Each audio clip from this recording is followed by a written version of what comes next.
inget banget ada 10 pembalut berjejer. Aku tarik Alena masuk. Kita berdua pucat, takut. 3 cewek nih, ada temanku 1 Mandalay. Dia bilang, kenapa? Ada apa? Ada pembalut kita berjejer. Kita tahu dong itu punya kita kok. Aku tahu itu punya aku itu. Aku gak inget, tidak ingat jelas. Jadi pada saat itu aku nyiram air panas itu sendiri ke kakiku. Ini bekasnya.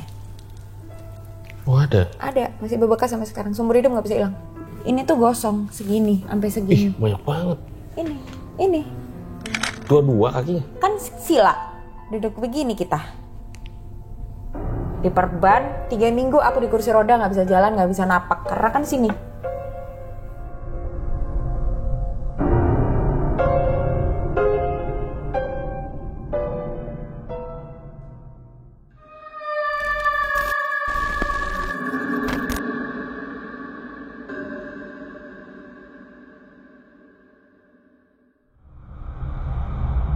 Kembali lagi bersama gue Fajar Ditya. Kali ini di Oma Mati Season 4. Ketakutan terbesar adalah dirimu sendiri.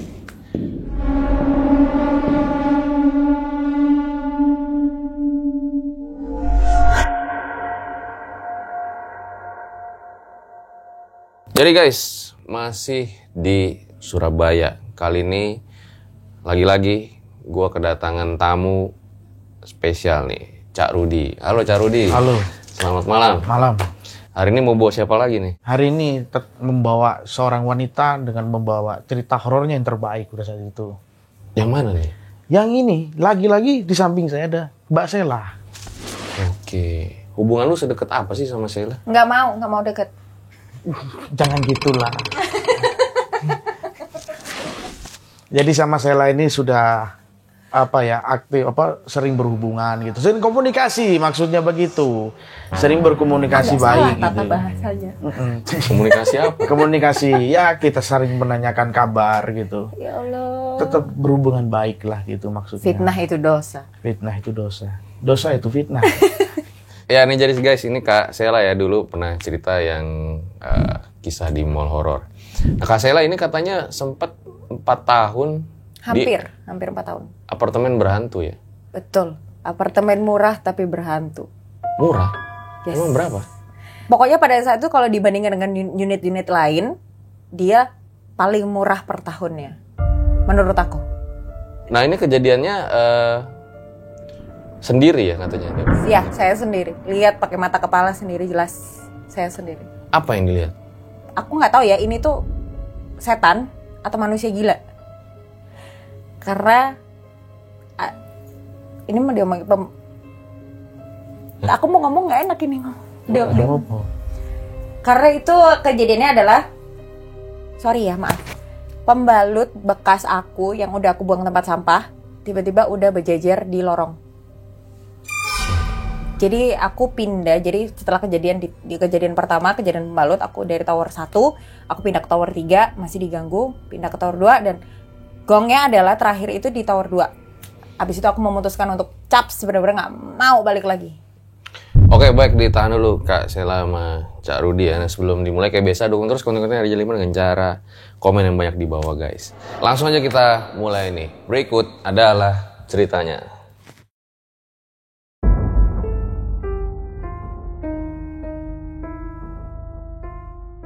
Ya Kak Sheila, silakan. Jadi ini kejadian sekitar antara tahun 2015-2016, berapa tahun yang lalu. Jadi aku tinggal di salah satu apartemen di Surabaya. Kejadian pertama, jadi awalnya dulu ini ya, awalnya aku bisa memilih unit ini itu karena dia murah. Padahal pasti Mas Fajar tahu kan, kalau biasanya apartemen itu kalau lantai makin atas biasanya makin mahal. Biasanya yang aku tahu. Tapi unit yang aku dapetin itu di lantai atas dan harganya murah. Harganya murah banget. Padahal aku pada saat showing unit, sebelum aku tinggal di apartemen itu, aku tuh bertiga.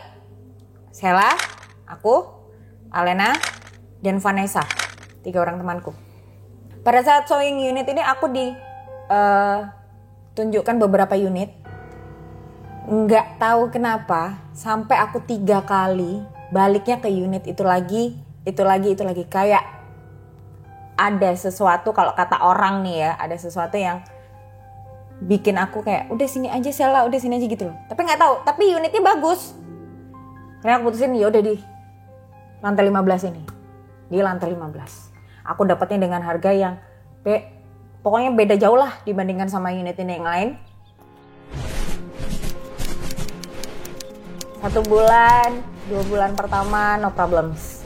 Nggak ada masalah, kita oke-oke aja, kita fine-fine aja dengan lingkungan sekitar. Kita sudah mulai kenal kayak security atau apa, udah kenal, udah ini aman-aman aja. Sampai suatu hari, aku inget banget. Jadi kita bertiga ini kan sama-sama kerja. Pada saat itu, aku inget banget. Jadi Vanessa ini, kita mulai dari hari Senin ya. Ini kita urutin dari awal hari Senin.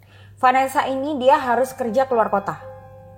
Dia harus kerja, otomatis meninggalkan aku dan Alena. Hari Senin Vanessa ini udah berangkat. Nah, aku ngantor seperti biasa. Sampai akhirnya hari Kamis, hari Rabu malam itu aku harus keluar kota juga. Pokoknya keluar kota lah. Aku ingat aku berangkat keluar kota itu hari Kamis malam Jumat nih. Ini kejadian pertama. Otomatis yang di apartemen tinggal si Alena, ya kan? Luar kota, di perjalanan luar kota malam jam 8, jam 9 malaman. Alena telepon aku.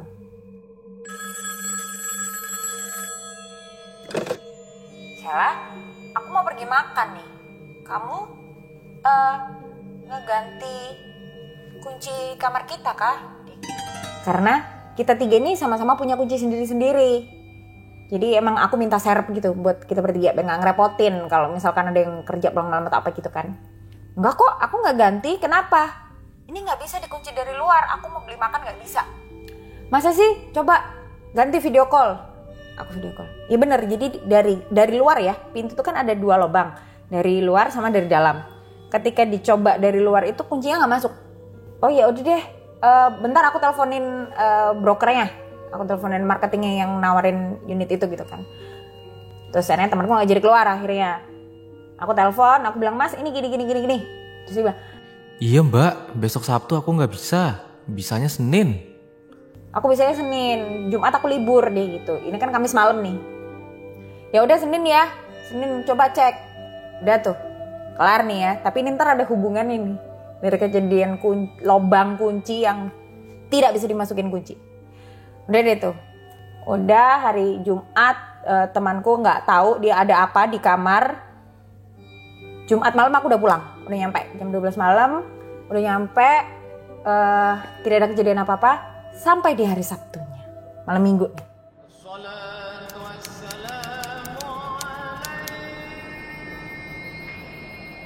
Oke. Kita beres-beres apartemen. Kita nyapu. Kita ngepel. Dan ini ada informasi penting. Maaf sebelumnya. Aku dan Alena sedang berhalangan. Datang bulan. Ya, kita berdua sedang, tapi aku dulu. Jadi selisih berapa hari baru Alena. Jadi istilahnya Alena ini yang masih seger. Gitu kan. Udah. Buang sampah. Dan segala macam. Nah, posisi kamarku itu sebelah sini. Ini adalah cerobong tempat sampah. Apartemen itu selalu pakai cerobong kan sampahnya ya, yang langsung turun ke bawah. Oh ya. Ya kan? Nah, ini yang buang sampah aku. Aku dapat memastikan kalau sampah di kamarku itu sudah turun, udah masuk ke cerobong dan turun sampai bawah. Aku dapat memastikan karena yang buang aku. Dan itu sampah kedengeran kan di cerobong, tung turun ke bawah. Udah, buang sampah. Tidak ada kejadian apa-apa, belum ada kejadian apa-apa. Maghrib kita mandi, aku bilang sama Alena, aku ada janji nih sama orang, aku mau keluar, mau pergi makan. Kamu ikut apa enggak? Karena kan nggak bisa dikunci nih. Udah deh kamu keluar dulu, nanti baru aku. Dia bilang gitu. Ya udah, aku keluar dulu. Tapi dia bilang jangan malam-malam karena aku juga mau keluar. Kan malam Minggu tuh. Ya, oke. Aku keluar, abis maghrib. Sekitar jam 8:30, 9 malam. Aku pulang ke apartemen bersama 1 orang temanku lagi perempuan. Lagi namanya Manda. Nah karena kamarku itu hampir di ujung lorong, nomor 2 dari ujung lorong kamarnya itu. Jadi dari arah lift ke ujung kamar itu lumayan panjang. Lumayan panjang. Jadi kita sempat bercanda-canda. Ayo tak balapan lari tak apa gitu kan di lorong Karapan itu. Kita bercanda-bercanda. Nggak ada apa-apa. Udah aku masuk kamar, Alena keluar. Udah di kamar nggak ada apa-apa, kita tidak merasakan apapun. Sampai jam sekitar 11:30 malam. Hari Sabtu jam 11:30 malam. Alena itu yang tadi kan kita udah bilang, Sela kan udah bilang kalau kita bertiga ini punya kunci sendiri-sendiri. Tapi Alena nggak ngebuka kamar dengan kuncinya, tapi dia ngetok pintu kamar tuh kenceng banget. Sela buka. Udah nggak enak nih perasaan. Sela buka. Nggak mau kamu lihat setan ya? Aku gitu. Enggak, buka. Enggak takut aku gitu, kirain bercanda gitu. Jadi kita teriak-teriakan, dia di luar, aku di dalam. Gitu. Sela buka cepet. Aku buka, set, ditarik. Jadi gini, ini kan pintu. Alena di sini. Aku muncul sedikit gini. Lihat katanya gitu. Aku keluar badan separuh gini. Di ujung lorong itu, pembalut yang udah aku buang di bawah, yang udah masuk cerobong asap itu tadi, cerobong sampah ke bawah, berjejer di ujung lorong. Dibuka. Padahal kita kalau buang pembalut bekas, buang sampah, kita bungkus di plastik, kita bungkus lagi, tidak terlihat, berjejer. Aku ingat banget ada 10 pembalut berjejer. Aku tarik Alena masuk.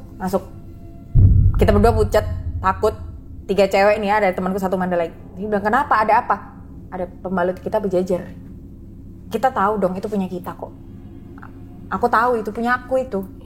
Nah, kalau di pintu unit apartemen, itu biasa kan ada ini nih, lobang kecil gitu loh mas.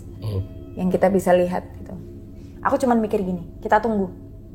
Kalau emang ini orang iseng, dia pasti lewat. Pasti lewat lagi kan. Aku tunggu. Hampir sejam aku tunggu. Nah, posisinya di depan cerobong ini kan cerobong tempat sampah. Sebelah sini itu pintu exit door. Pintu exit door ini tidak bisa dibuka dari sisi aku, tapi dari sisi dalam exit door. Biasanya kan gitu. Sampai 1 jam, tidak ada satupun orang yang lewat ataupun jalan menuju tempat sampah. Karena dari unit-unit lain kalau mau buang sampah pastinya ke situ. Yang satu lorong sama aku. Gak ada. Aku tungguin. Aku duduk depan pintu nungguin. Ada orang gak nih? Antara takut sama marah. Karena kayak siapa sih yang iseng gitu kan. Sampai akhirnya si Manda temanku bilang, udahlah Sela, itu kan darahmu, itu kan sampahmu. Ayo dibersihin. Kita keluar bertiga rame-rame nih. Sengaja gak sendirian, bertiga nih. Ya udah deh kita bersihin ya. Kita ambil lagi gitu kan. Aku udah bawa pel, udah bawa sapu, udah bawa air gitu kan. Bawa air pel itu. Kita keluar. Dan gak ada. Pembalut itu udah gak ada. Tapi di lantai ada bercak tangan jari gini. Muter gini jari. Itu demi Allah aku masih ingat banget. Kok aku gak ngefoto ya waktu itu. Itu tangan gini. Aku langsung, ini orang. Ini orang. Dan pikiranku adalah ini orang kayaknya nunggu di exit door. Kalau ini beneran manusia gini, manusia itu pasti nunggu di exit door. Dia pasti ngeganjel gitu kan di exit door. Dia mungkin mau ngelihat kita ketakutan atau apa. Kalau memang dia manusia, kalau memang dia orang ya. Udah, bekas jari itu aku pel. Dan sampah kita itu keluar dari cerobong itu. Ada di luar cerobong. Keluar. Padahal itu sampah sudah aku pastikan dia turun ke bawah. Jadi kayak ada yang ngebongkar sampah kita. Aku masuk ke kamar, aku bilang sama Alena, lo telepon pacarmu deh. Waktu itu Manda nonis, kita berdua berhalangan. Seenggaknya kalau memang ini bukan manusia tapi ini setan, seenggaknya ada yang berdoa nih malam ini. Karena kita cewek ini bertiga sendirian gitu kan, maksudnya kita nggak ada mau minta tolong sama siapa gitu kan. nggak tahu kenapa malam itu tuh rasanya kita mau keluar dari kamar takut banget. Mau lapor ke security apa tuh takut banget. Mau turun tuh takut gitu loh. Udah deh tuh ya. Sampai akhirnya malam aku bilang sama Alena, udah dari salah satu dari kita nggak boleh ada yang keluar sendiri. Kalau kamu turun, aku turun. Kalau aku turun, kamu turun. Biarin kamar ini kosong. Seenggaknya salah satu dari kita nggak sendiri. Aku masih berpikir, kalaupun ini orang ya nggak sih? Ngeri nggak sih? Kalau setan dibacain ayat kursi pergi. Kalau orang dilempar kursi belum tentu pergi. Iya kan? Jangan psikopat. Ngeri kan kita, fetis. Ngeri kita. Nah, kebetulan tiap hari Minggu, ini besoknya ya, udah besok, kita tidur dengan tidak tenang malam itu.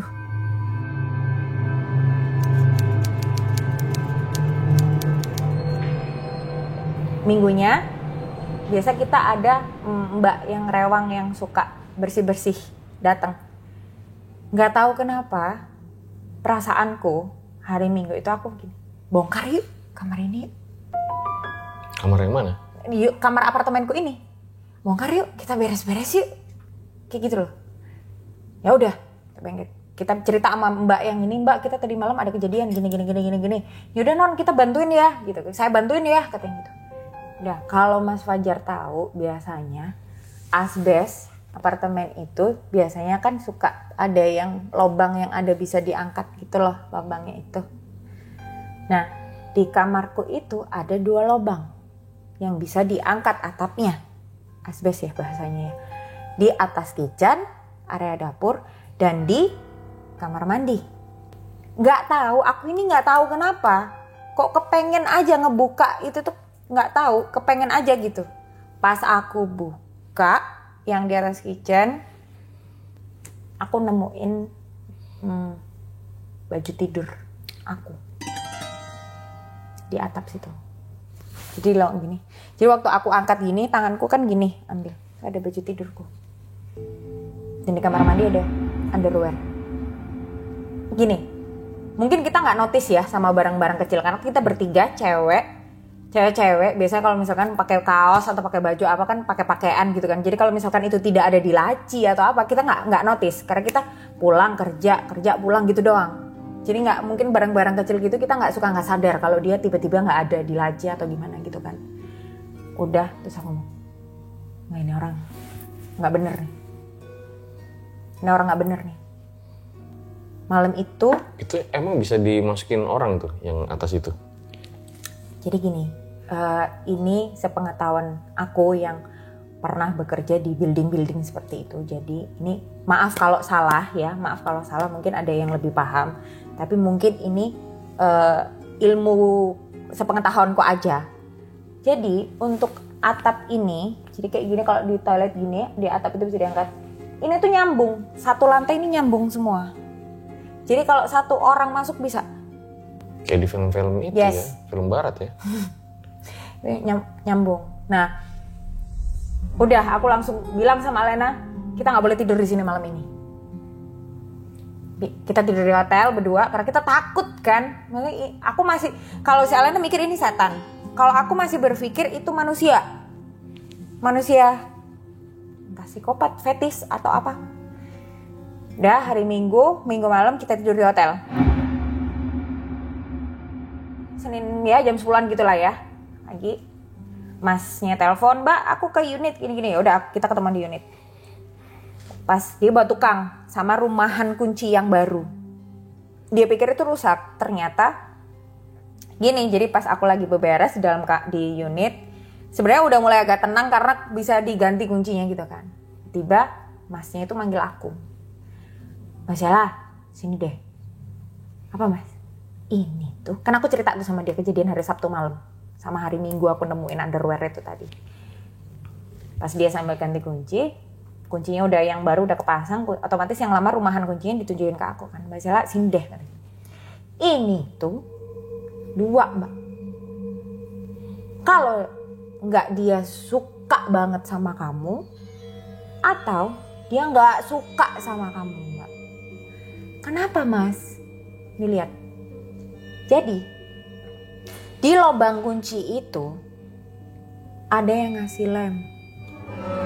Lubang kunci nih, di dalam lubang itu ada lem. Dan aku lihat, ya itu lem. Tujuannya? Ya I don't know, mungkin kan namanya orang begitu nggak ngerti kita. Kalau memang orang loh ya, nggak tahu, biar nggak bisa dikunci dari luar, jadi mungkin supaya kita tidak keluar dari unit atau bagaimana, aku nggak mengerti. Oh, atau mungkin buat ngambil barang-barang. Udah deh, udah, aku sama Alena, aku bilang, udah Kak kita pindah. Alena ya udahlah, dia akhirnya di hari itu juga aku ngomong tuh sama marketingnya, Mas aku mau cabut dari sini. Aku mau cabut dari sini. Aku nggak mau di unit ini lagi. Aku mau di unit ini. Alena pindah, dia pindah ke apartemen lain. Nah, tinggallah aku sendiri di apartemen ini. Aku pindah, tapi tidak pindah apartemen, cuma pindah tower. Lah yang lain? Si Vanessa kan masih luar kota, jadi barang-barangnya Vanessa dibawa sama Alena. Jadi Vanessa tuh luar kota sekitar hampir 3 mingguan lama.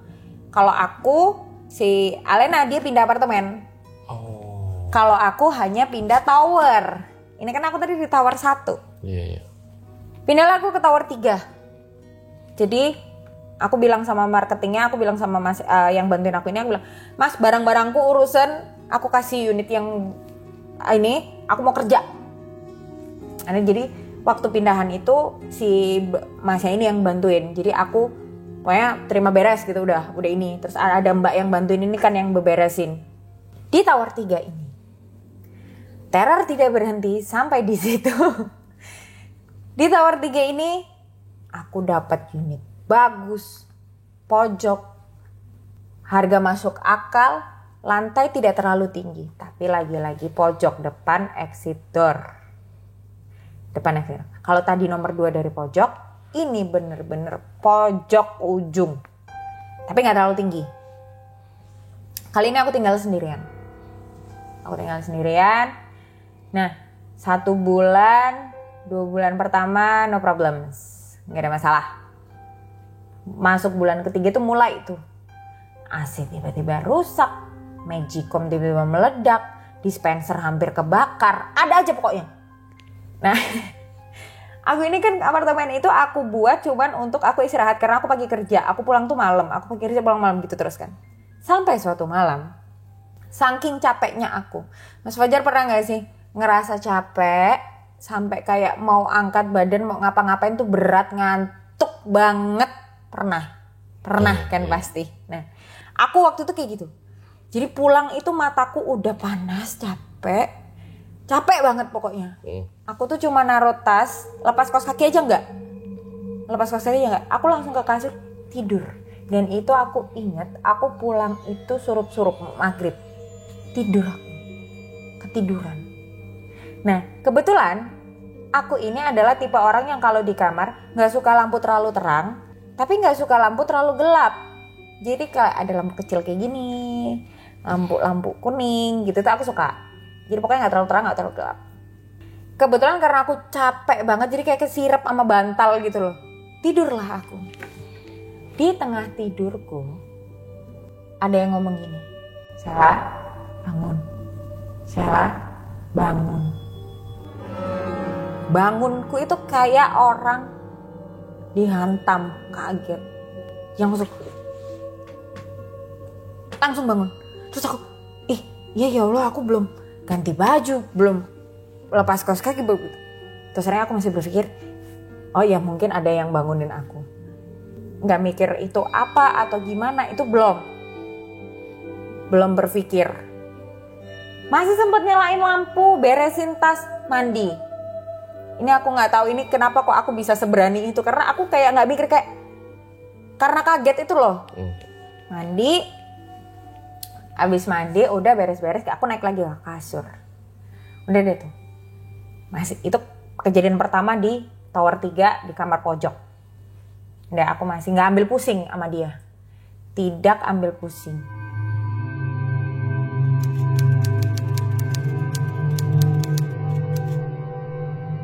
Malam selanjutnya tidak ada apa-apa, terus beberapa hari kemudian aku tuh, ya itu tadi, aku sukanya kamar itu kan yang redup-redup gimana gitu kan.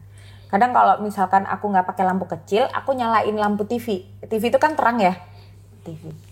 Jadi gini posisinya. Ini kasur di sini ya. Di situ adalah sekat menuju dapur dan pintu keluar. Kasurku menghadap ke sana. Ini TV-ku menghadap ke sana.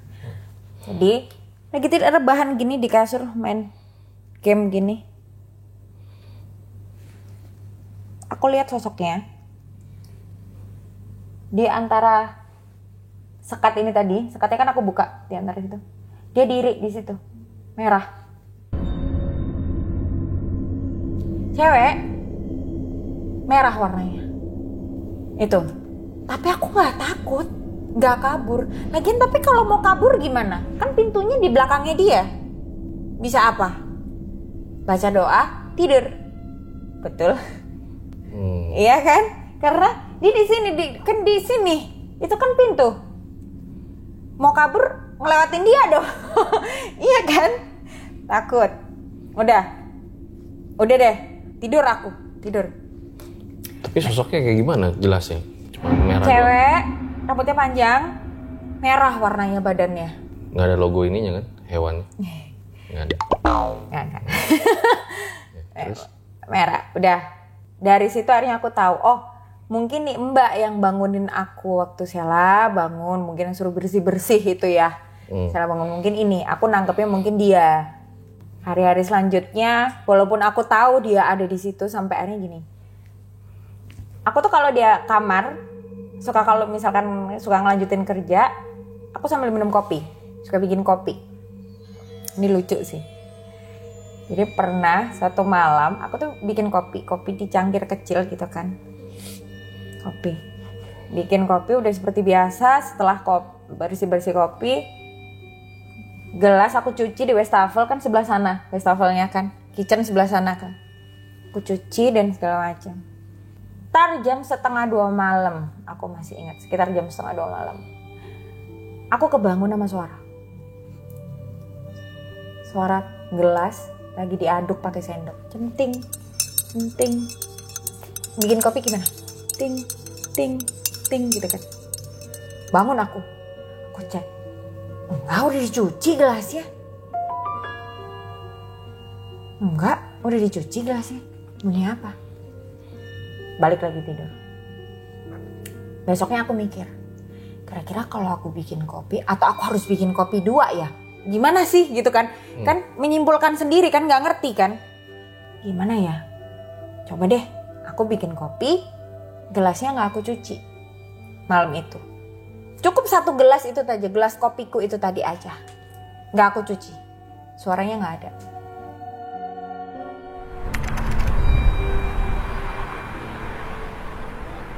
Di malam ketiga aku coba cuci lagi gelasnya. Gelas bekasku kopi tadi. Bunyi lagi deh. Akhirnya aku menyimpulkan sendiri nih. Kayaknya si merah ini, si Mbak ini, dia gak suka kalau aku naik ke kasur kotor. Tapi mungkin dia mau mainan gelasku atau gimana gitu kan. Jadi akhirnya oh ya udah.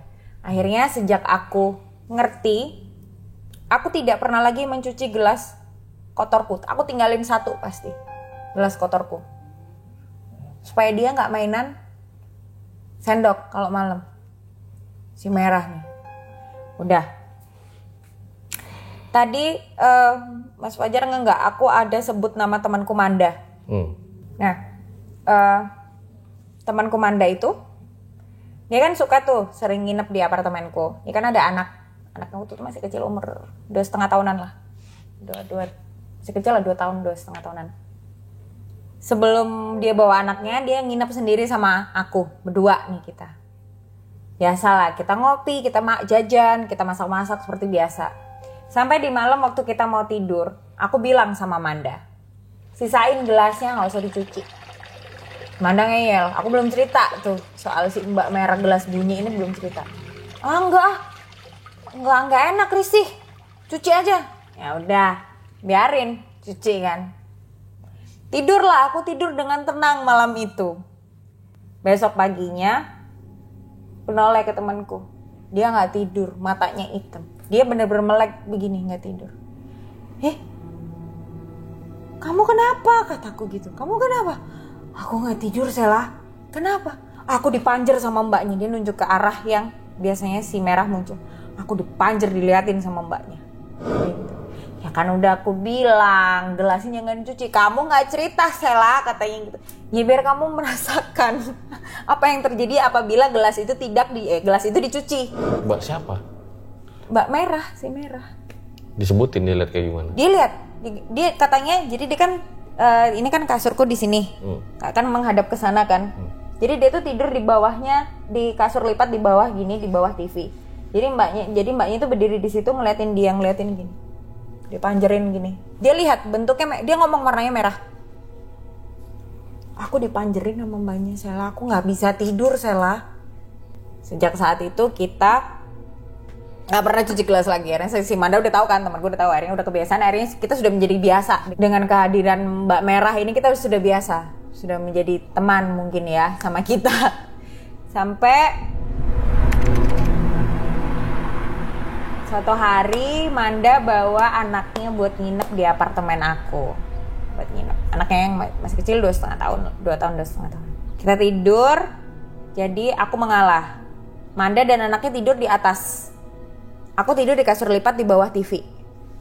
Tengah malam, anak itu tiba-tiba nangis teriak kenceng banget. Dan aku posisinya, aku cuman tidur begini meluk guling. Aku tuh denger mas, di anak itu nangis. Aku tuh melek tapi aku gak bisa gerak. Tapi aku tahu, jadi mataku ini gini.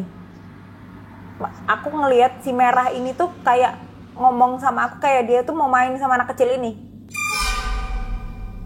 Tapi aku gak bisa gerak, jadi aku gini dong. Aku tuh nangis teriak kenceng kayak ketakutan gitu kan. Aku gak bisa gerak, aku diem doang. Sampai aku di gini. Sela anakku nangis. Baru aku kaget gini, baru bisa gerak. Baru anaknya tak pegang, diem. Aku belum cerita waktu itu sama temanku kalau aku si merah ini yang ganggu. Bilangnya gimana? Kok tahu dia pengen main gitu? Mau main. Tangannya gini. Ke bayi ini tadi.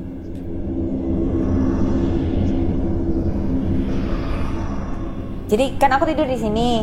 Dia tuh di sini, berdiri gini sambil ngelek. Main. Gitu. Aku gini doang, tapi mataku tuh gak bisa gerak aku. Baru dipukul gini sama temanku baru. Sela anakku nangis. Nah, itu kejadian di kamar pojok di Tower 3. Selain teror termasuk teror nggak sih kalau si Mbak Merah ini jadinya? Apa ya? Gangguan? Main bareng ya? Dia main bareng ya, kayak bestie ya. Nah, selain si Mbak Merah ini, aku tuh sering banget disamperin sama tetangga, katanya itu tetangga. Jadi gini, dia itu sampai 2 kali datang ke unit aku, datang ke kamar aku. Pertama datang dia gini ngomongnya, ketok-ketok. Mbak, tolong ya, jangan berisik, saya tuh punya bayi. Aku pulang kerja bingung. Itu masih jam 6:30, masih nggak bener. Hah? Oh ya udah deh, iya. Aku malas panjang. Ya deh, iya. Berapa hari kemudian dia datang lagi. Mbak, tolong ya, jangan gelondong-gelondongin barang. Hah? Aku ini angkat galon aja nggak bisa. Mau gelondongin apa? Apalagi di apartemen itu nggak boleh palu-palu, harus dibor. Kita nggak boleh malu. Paku itu nggak boleh, harus bor. Ngapain aku palu-palu? Ngapain aku ngangkat galon? Aku angkat galon nggak bisa. Iya kan? Jadi, iya deh, iya maaf ya, gitu. Cuman bisa gitu, gimana dong? Dia ngotot. Sampai kejadian terakhir yang sampai akhirnya aku mau pindah lagi.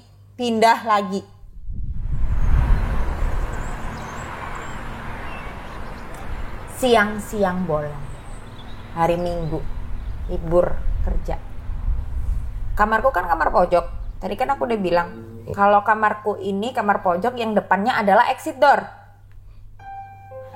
Jalan tuh lagi sambil main handphone, ngelewatin exit door, mau ke lift. Di exit door tuh aku dengar suara. Mama. Demi Allah aku dengar jelas suaranya siang-siang. Jalan. Sela denger gituan, di dalam pikiranku apa? Kalau itu anak terjebak, kalau aku nggak nolongin, rasa bersalahku nanti gede banget kan, kasihan kan. Kalau setan gimana dong, ya kan? Tapi aku balik aku ke Exeter. Udah mau nyampe lift tuh loh, puter balik ke Exeter, aku buka, nggak ada siapa sana. Kabur lah, langsung telepon mas, mau pindah, mau pindah kemana mbak?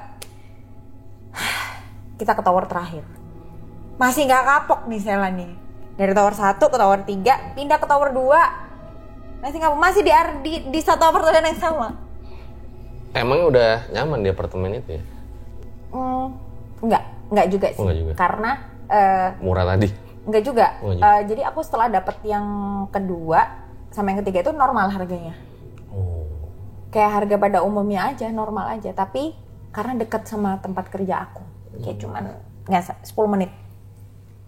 Jadi aku masih belain itu lokasinya lah ya? Iya, lokasinya deket gitu sih.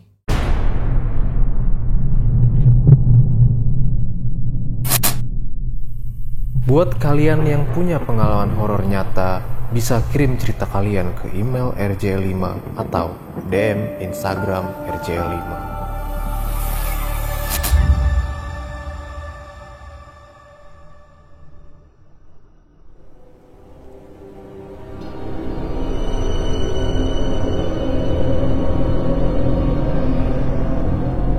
Teror terakhir di tower 2 yang sampai akhirnya aku bener-bener udah aku nggak mau tinggal lagi di apartemen.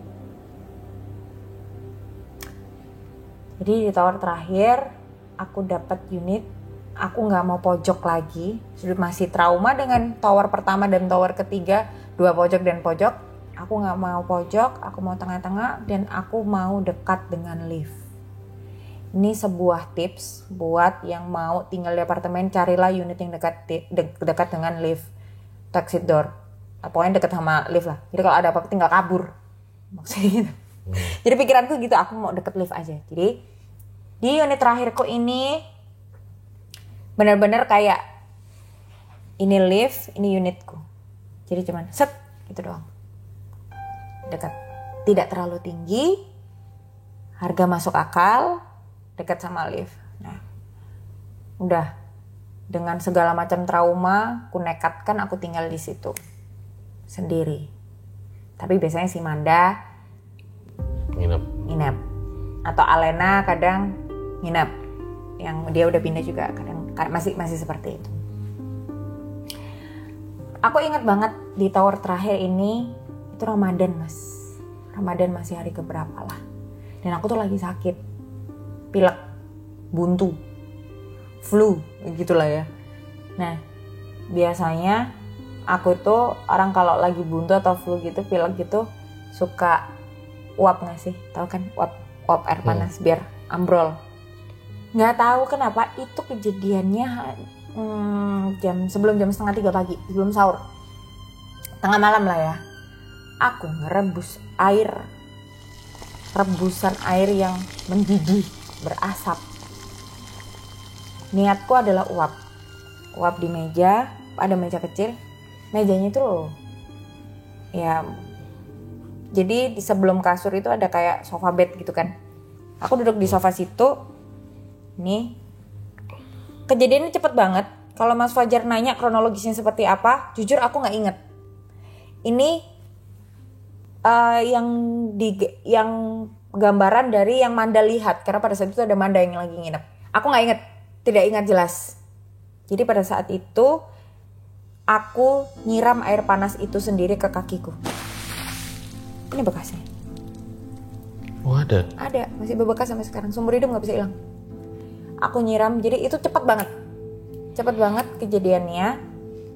Nah, yang aku herankan adalah kalau orang normal, Mas Fajar aja, kalau kenyang segala sesuatu yang panas refleks nggak?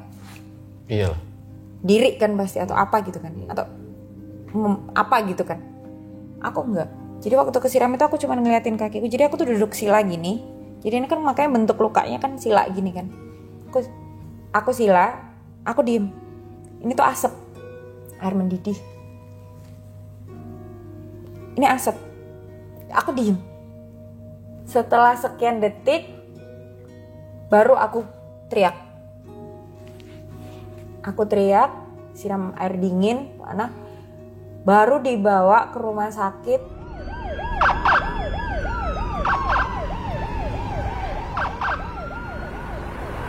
Aku kepanasan itu sampai kejang. Saking panasnya, aku kejang. Terus di rumah sakit, nggak bisa mbak, ini luka bakar 10%. Kalau mau sembuh dioperasi, maksudnya diganti kulit gitu loh. Kalau mau hilang, nggak akan hilang ini bekasnya, karena gosong. Udah tuh, udah ya, tuh ya, ke rumah sakit. Kulit kakinya gosong. Gosong, ini gosong mas. Jadi ini tuh gosong segini, sampai segini. Banyak banget.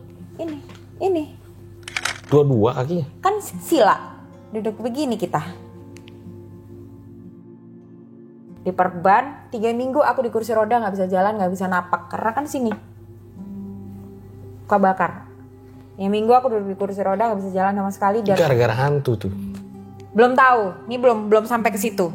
Kita belum menemukan. Jadi pada saat itu mamaku datang, mamaku cuma nganggep oh salah teledor gitu ya. Jadi belum tahu nih. Karena dokter itu bilang sembuhnya lama karena ini luka bakar 10%. Lama nih sembuhnya kamu.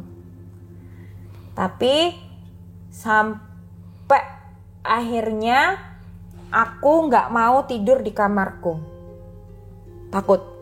Karena aku ngerasa di kamar tower 2 itu, di tempat aku kesiram itu, aku kayak ada yang ngeliatin, kayak ada yang ngawasin.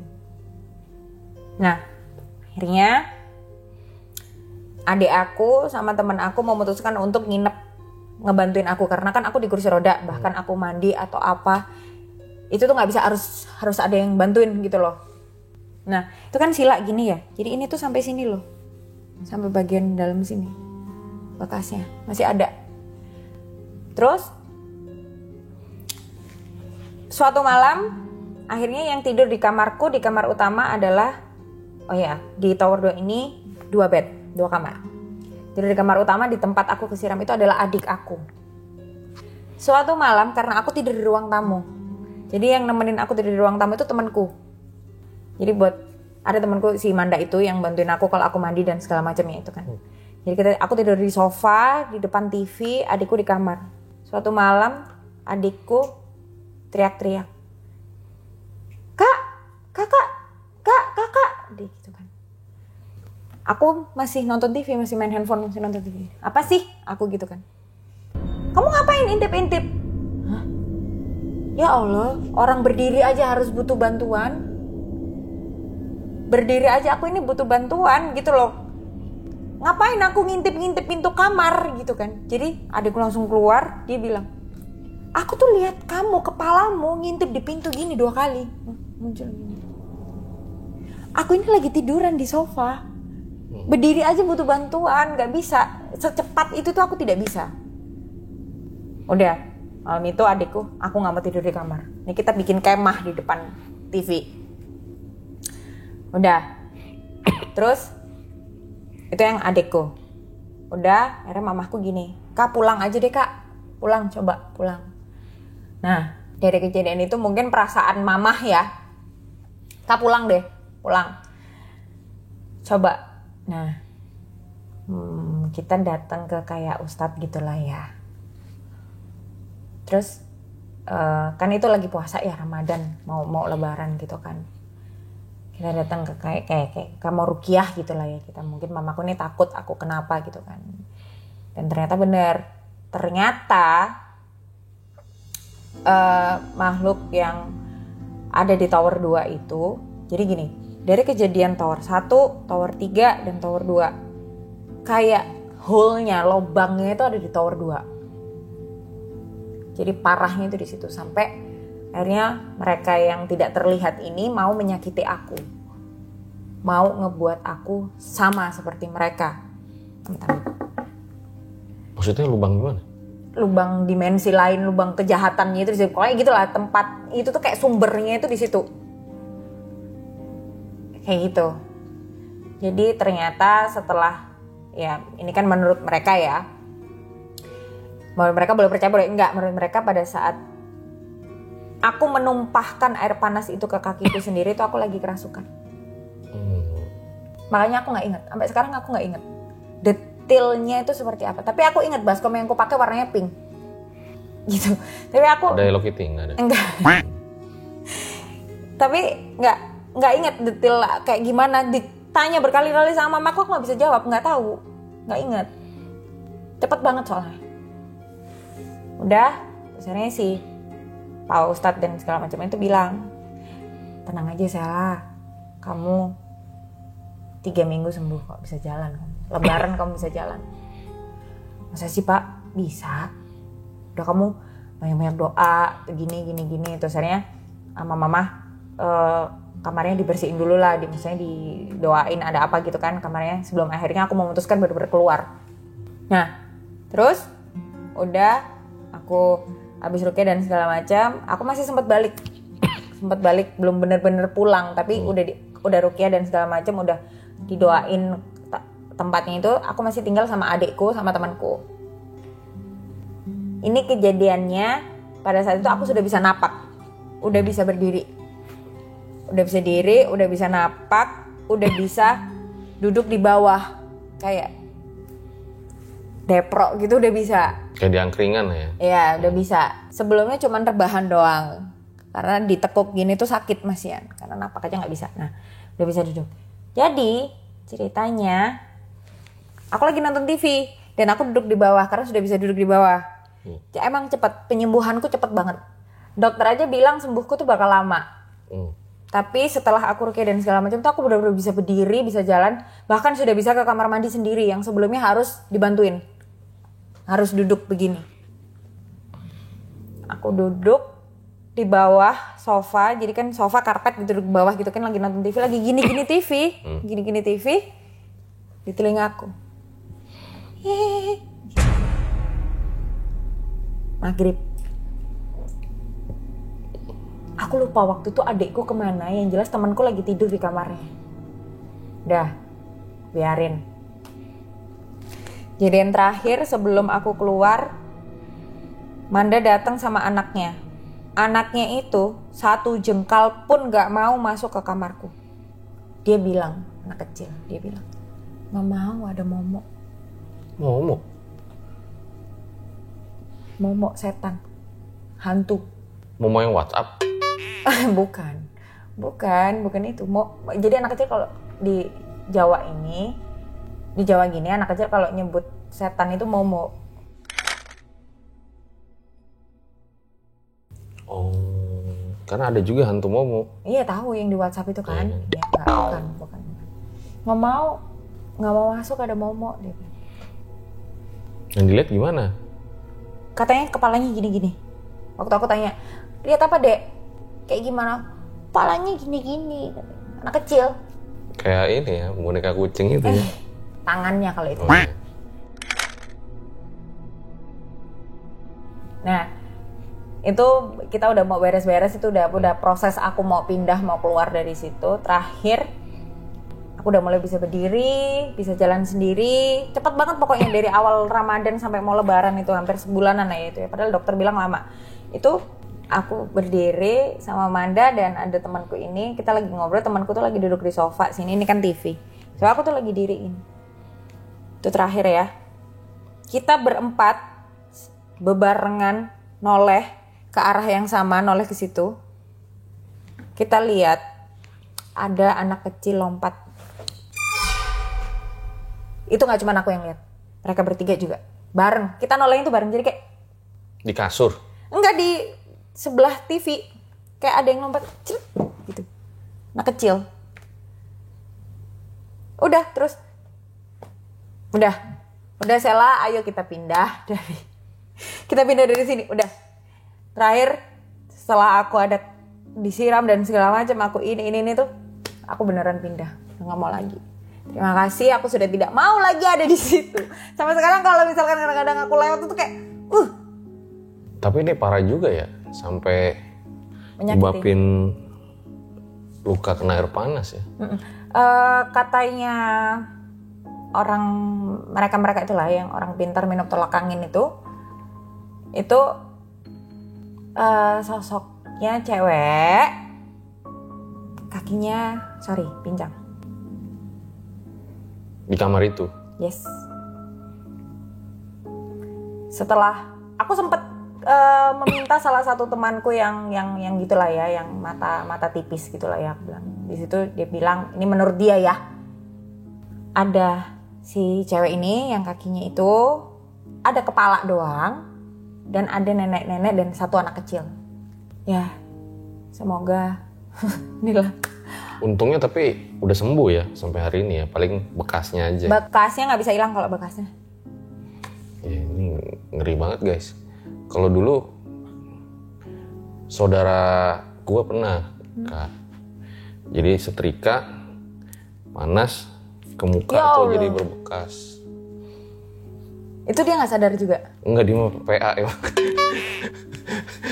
Emang PA.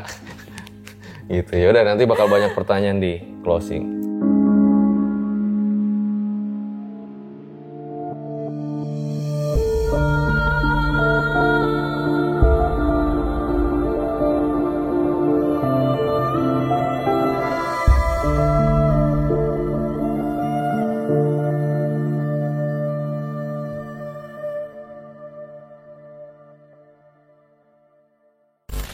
Itu dia pengalaman yang luar biasa yang pernah dirasakan oleh Mbak Sela ketika berada di sebuah apartemen berhantu itu, Mbak ya. Jadi ada beberapa pertanyaan di Bang Fajar. Mungkin para penonton dari RJ5 juga masih bingung nih gitu kan. Pada saat tadi Mbak Sela mengatakan bahwa pembalut itu berjejer dan masih dengan darah yang segar, itu bisa dipastikan apakah orang yang gila atau gimana, ataukah orang yang iseng untuk melakukan hal-hal yang aneh kepada Mbak Sela? Sampai sekarang aku nggak nemu jawabannya. Entah itu manusia atau setan. Karena kalau manusia itu nggak masuk di akalku. Kalau setan, kan tadi aku udah bilang ada bekas jari atau tangan. Setan apa yang bisa? Nah, tuh sampai sekarang aku belum nemu jawabannya. Oke, tapi kan gangguan itu terjadi ketika underwear-nya Mbak Sela dan teman-teman berada di atas atap itu, berada di atas atap. Tapi Berurutan kan kejadiannya. berurutan kejadiannya, yang membingungkan adalah ketika Mbak Sela yang kejadian terakhir itu, kalau kita sambung-sambungkan, kejadian yang terakhir adalah kakinya Mbak Sela tersiram, tapi Mbak Sela ini nggak sadar. Ya, Setengah sadar gitu ya. ya, karena kerasukan itu. Karena kerasukan itu. Tapi Mbak Sela waktu yang tadi pembalut itu tuh ngecek nggak kayak di security, terus apa gitu-gitu? Jadi tadi kan udah aku sempat ngomong juga kalau pas aku mau cek, ternyata pada saat itu CCTV sama security lagi dipecat semua, nggak ada, kosong. Oh iya. Dan aku nggak ngerti ada hubungankah antara kejadian pertama di tower 1 dan di tower terakhir yang kakiku yang aku kesurupan, yang ternyata kata orang pintar aku kuntilanak dan segala macam itu, aku nggak ngerti ada hubungan atau enggak. Sampai sekarang aku tuh juga bingung. Kadang kalau dipikir nggak bisa. Nggak masuk akal. Oke, kalau kehidupan di apartemen, Bang Fajar, saya kan nggak pernah di apartemen ya. Itu apakah Mbak Sela ini mengenal dengan kayak unit sebelah-sebelahnya gitu? Enggak. Apakah dia aktif itu apa gimana enggak? Enggak kenal. Aku suka tinggal di apartemen karena itu tadi. Karena aku kerja pulang malam. Jadi karena males. Kalau di kontrakan atau di kosan kan pasti ada kenal sama sebelah. Nah, kalau di apartemen kan kadang-kadang orang nggak peduli kan. Nah, aku tuh nyari itu, makanya aku suka tinggal di apartemen. Karena lebih inilah ya. Lebih private aja. Private aja. Kondusif aja lah gitu ya untuk. Jadi aku nggak kenal sebelah banget aja nggak kenal dulu. Oke, enggak, Ruth, lu nih gelang lu nih kokokran sama gimana? Oh ini gelang hanya sebuah gelang hiasan saja. Kokokran sini ya? Kokokran sebenarnya ini, cuman dibuat hiasan Kreatif pajangan lu ya? biar lebih. Kalau mau beli di mana? Beli saja cek keranjang kuning di bawah. Oke, gue rasa demikian episode pada kali ini. Thank you ya, Ruth, udah datang juga. Jangan lupa kalian mampir ke channel dia nih, Horny nih, isinya yang mantap-mantap. Nah, kalau Mbak Sela, thank you juga ya, udah bercerita di malam hari ini. Cukup demikian, gue rasa. Gue Fajar Ditya, RJ5 undur diri. Ciao.